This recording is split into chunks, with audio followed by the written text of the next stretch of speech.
चढ़ चेतक पर तलवार उठा, करता था भूतल पानी को, राणा प्रताप सर काट काट करता था सफल जवानी को। आइए बात कर रहे हैं एक ऐसे योद्धा के बारे में जिसने रण में कभी भी घुटने नहीं टेके, जिसके भाले की नोक से शत्रु का रक्त नहीं सूखा व जिसकी तलवार की धार ने कभी भी अधीनता स्वीकार नहीं की। राजा थे मगर आम जनमानस के साथ रहे, पूरा जीवन संघर्ष किया। नमस्कार, मैं प्रभाकर श्रीवास्तव आज बात कर रहा हूं महाराणा प्रताप के बारे में। सन 1540 में कुंभलगढ़ के महाराजा उदय सिंह और माता जयावंती बाई के यहाँ जन्म लिया और भारत का इतिहास ही बदल डाला।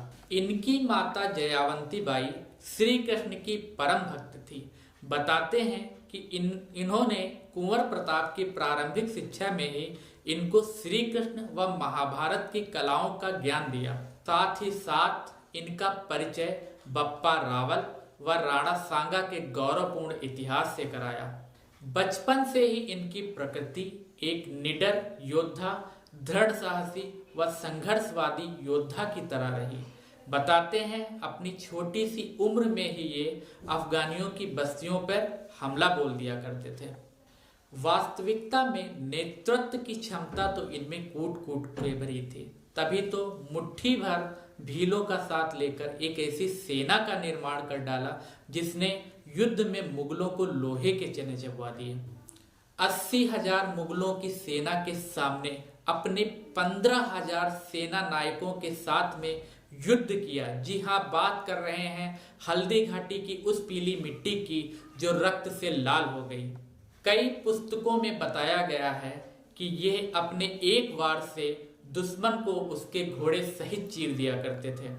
इन्होंने यह निश्चय कर लिया कि जब तक वह मेवाड़ को पूर्ण स्वतंत्र नहीं करा देंगे तब तक ना ही राजमहलों में रहेंगे, सोने चांदी के बर्तनों में भोजन नहीं करेंगे और ना ही पलंग पे सोएंगे।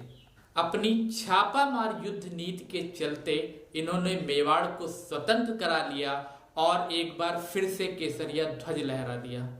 बताते हैं एक के बाद एक युद्ध के चलते मेवाड़ का खजाना लगभग समाप्त हो चुका था। तभी महाराणा प्रताप ने एक बार पुनः किले को त्यागने का निश्चय किया और साथ ही साथ खजाने की खोज में सिंध की तरफ कूच कर दिया। रास्ते में ही इन्होंने शाहबाज खान को 2 बार पराजित किया व वापस जाने के लिए मजबूर कर दिया और गुजरात पहुंचने पर चोलिया गांव में अपना डेरा डाल दिया, जहां भामा शाह ने महाराणा प्रताप के लिए अपना खजाना खोल दिया। बस यहीं से महाराणा प्रताप ने सिंध की बजाय पुनः मेवाड़ की तरफ जाने का निश्चय कर लिया। रुद्र रूप धारण किए महाराणा प्रताप ने 1582 ईस्वी में दिवेर के दर्रा में स्थित मुगलों के थानाओं पर आक्रमण किया और केसरिया ध्वज लहरा दिया। इन्हीं लगातार जीतों के बाद 1585 में महाराणा प्रताप ने चावंड को जीतकर उसे अपनी राजधानी बना दिया, जिसके बाद एक लगातार 32 किलों को जीतकर महाराणा प्रताप ने अकबर को यह संदेश दे दिया कि उनकी भलाई महाराणा प्रताप को न छेड़ने में ही है।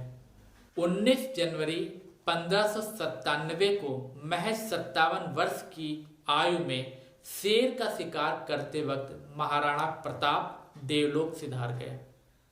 कवियों ने भी महाराणा प्रताप की कृतियों का अपनी कलम से कुछ यूं बखान किया है कि हे राणा, जब जब यह कलम महाराणा प्रताप लिखेगी तब तब महान महान और महान लिखेगी।